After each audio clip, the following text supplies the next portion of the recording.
อะมักบวบอยู่นาคอยหัวหอยตรงเตงอยู่ผุนมักบวบผุนนะผุนนะผุนเก็บโยนมาให้เจ้าอยู่นะปีเมื่อกี้บ่มีมักบวบเด้อ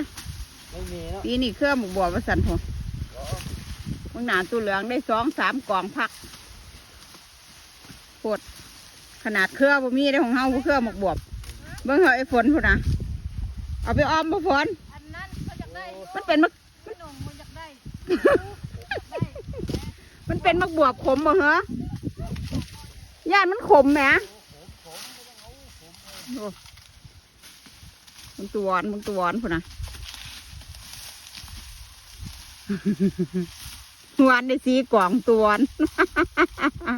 มื้อนี้เราสิเอา40หวานได้4 กล่องมื้อนี้สิสดเสยมื้อนี้สิสดเสยกล่องเพิ่น